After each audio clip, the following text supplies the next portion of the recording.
మన చిన్నప్పుడు మన పెద్దవాళ్ళు టాటూస్ వేయించుకున్నప్పుడు చూసి వామ్మ వీళ్ళు ఎలా వేయించుకున్నారు, రక్తం వస్తుంది కదా బయటికి, ఎంత పెయిన్ ఫీల్ అవ్వాలో. అందులోనూ కాల్చి వేసే టాటూస్ రకరకాలుగా ఉండేవి మన చిన్నప్పుడు మన పెద్దవాళ్ళకి వేసేవి.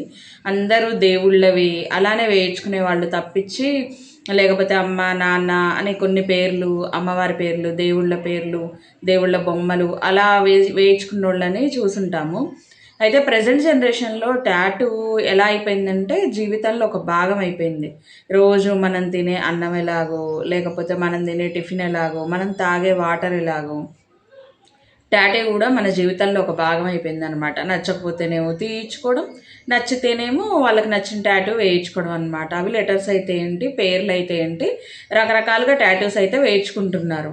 ఇప్పుడు ఉన్న ఈ జనరేషన్ వాళ్ళైతే మరీ టూ మచ్ అబ్బా, నిజంగా అసలు ఎక్కడ పడితే అక్కడ అసలు ఒక ప్లేస్ అనేది లేదు. కొంతమంది ఇక్కడ నెక్ మీద వేయించుకుంటారు, కొంతమంది ఇక్కడ చెస్ట్ మీద వేయించుకుంటారు, అండ్ చేతుల మీద వేయించుకుంటారు, కాళ్ళ మీద వేయించుకుంటారు. అసలు ఒక ప్లేస్ అనేది పర్టిక్యులర్గా లేనే లేదనమాట. నచ్చిన చోట నచ్చినట్టు విపరీతమైన పిచ్చిపోకడలతో అయితే యూత్ అనేవాళ్ళు తయారవుతున్నారు.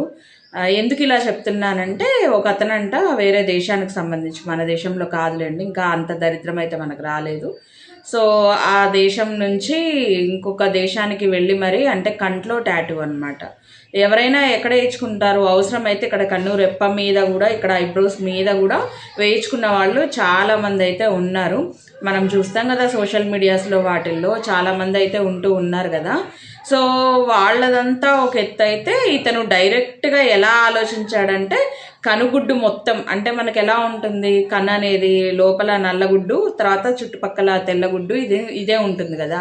అయితే అతను డిఫరెంట్గా ఆలోచించాడు అనమాట. ప్రపంచంలో ఉన్న మనుషుల కంటే కూడా నేను చాలా వింతగా ఉండాలి, విచిత్రంగా ఉండాలి, నా గురించి 10 మంది కూడా చెప్పుకోవాలి అని చెప్పేసి ఒక ఆలోచన అయితే చేసుకొని, అది ఆ దేశంలో కూడా వెయ్యకపోతే ఎక్కడ వేస్తారో కనుక్కొని ఆ దేశానికి వెళ్ళి మొత్తం ఈ కనుగుడ్డు నల్లగున్నది కాకుండా మిగతా తెల్ల ఏరియా కూడా నల్లగా వచ్చేటట్టు గుడ్డు మొత్తం నింపేయండి టాటూ తోటి అని చెప్పి వేయించుకున్నాడంట. ఎంతో కష్టపడిపోయి అష్ట కష్టాలు పడి ఎక్కువ ఇన్వెస్ట్ చేసి అతను ఏం చేశాడు, మొత్తానికి ఫైనల్గా ఆ దేశంలో అయితే టాటూ వేయించుకోవడం అయితే జరిగింది.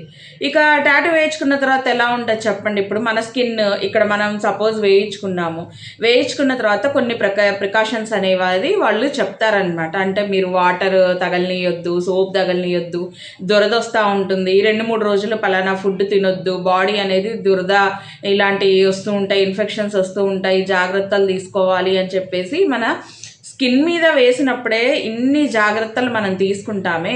సపోజ్ అవతల పర్సన్ చెప్పకపోయినా కానీ మనం ఈ జాగ్రత్తలు అనేవి ఖచ్చితంగా పాటిస్తాము.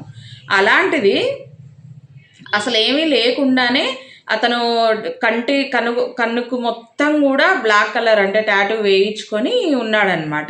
ఇంకా ఆ తర్వాత ప్రికాషన్స్ ఏం తీసుకోలేదు, వచ్చేసాడు తన ప్లేస్కి, తను వచ్చేసాడు. కొన్ని రోజులు సఫర్ అయ్యాడు, ఆ తర్వాత నార్మల్ అయిపోయింది. నార్మల్ అయిన తర్వాత కొన్ని రోజులకి అతని ఒక కన్ను పూర్తిగా కనపడడం మానేసింది. సో ఏంటో అర్థం కాలేదు, సరే ఏమన్నా తేడా జరిగిందేమో, ఇంకొక కన్ను కనిపిస్తుంది కదా అని సరే అని నిర్లక్ష్యం చేశాడు.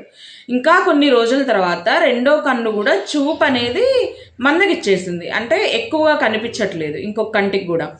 ఇదేంటి ఇంకో కంటికి కూడా ఆఖరికి నేను బ్లైండ్ అయిపోతానా ఏంటి అని చెప్పి అప్పుడు ఏం చేశారు, డాక్టర్లను కన్సల్ట్ అయ్యాడు. డాక్టర్లను కన్సల్ట్ అయ్యాక వాళ్ళు ఒకటే చెప్పారంట, టాటూకి ఉపయోగించేది ఏదైతే ఉంటుందో, అంటే మన టాటూస్కి ఆ గ్రీన్ కలర్ బ్లాక్ కలర్ రావడానికి, టర్న్ అవ్వడానికి యూజ్ చేసే ప్రోడక్ట్ ఏదైతే ఉందో అది కన్నుగుడ్డు లోపలికి స్లోగా వెళ్ళి అతని చూపుని తినేసిందంట. అంటే ఇంకా అతను చూడ్డానికి పనికిరాడు. ఒక కన్ను అయితే 100% అతనికి వేస్ట్, ఇంకా ఉపయోగం లేదు. రెండవ కన్ను కూడా అతనికి హాఫ్ పైనే డ్యామేజ్ అయితే అయ్యింది. సో దాన్ని ఏమన్నా రిపేర్ చేయగలరా అంటే ట్రై చేస్తాము అని చెప్పారంట. కానీ పర్ఫెక్ట్గా నేను చేస్తానని కానీ దీనికి ట్రీట్మెంట్ ఉంది కానీ ఎవరు చెప్పలేదంట. నేను ఆ పిక్చర్ సంబంధించి మీకు ఇవ్వడానికి ట్రై చేస్తాను. స్టార్టింగ్లో మీరు చూడండి. అసలు ఎందుకు ఇంత విచిత్రమైన పోకడలు చేస్తారో జనాలు నాకు అర్థం కావట్లేదు. లేకపోతే ఏమన్నా సస్తారా, లేకపోతే ఏంటి, ప్రపంచంలో ఉన్న వాళ్ళకంటే డిఫరెంట్గా ఉండాలి, నా పేరు అందరూ చెప్పాలి అంటే చేయాల్సిన మంచి పనులు ఎన్నో చేయొచ్చు. లేదా కష్టపడి ఏదన్నా రికార్డ్ సంపాదించినా చాలు అందరూ పొగుడుతారు. లేకపోతే ఏదన్నా ఇట్లా ఇప్పుడు ఎంతమంది సోషల్ మీడియాలో ఇన్ఫ్లుయెన్సర్స్ పేరుతోటి పిచ్చి పిచ్చి వేషాలు వేసి ఫేమస్ అయిన వాళ్ళు లేరండి. రీసెంట్గా నిన్నగాక మొన్న వాళ్ళు భార్యాభర్తలు ఈ పాడుతూ ఉంటుంది, వెనకాల సౌండ్ చేస్తూ ఉంటాడు, తిక్క తిక్క డ్యాన్స్లు వేస్తారు, తిక్క తిక్క చేస్తారు.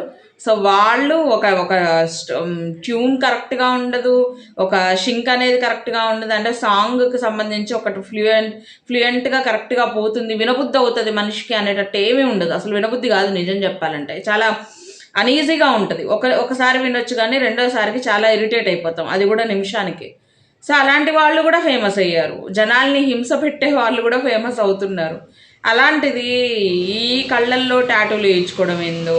అంటే నేను ఇది ఎందుకు చెప్తున్నానంటే టాటూ పిచ్చితోటి ఇక్కడ కూడా అలా ఏమన్నా తయారవుతారేమో జనాలు. సో ఇలా వేయించుకుంటే బాగుంటుందని మళ్ళీ వీళ్ళు ఏమన్నా కంటికి సంబంధించి వేయించుకుంటారేమో అన్న ఆలోచనతో నేను ఈ విషయాన్ని అయితే మీకు చెప్పడం జరిగిందనమాట. దయచేసి అలాంటి వాటి జోలికి పోకండి, అనవసరంగా ఇబ్బందులు పడకండి. ఓకేనా?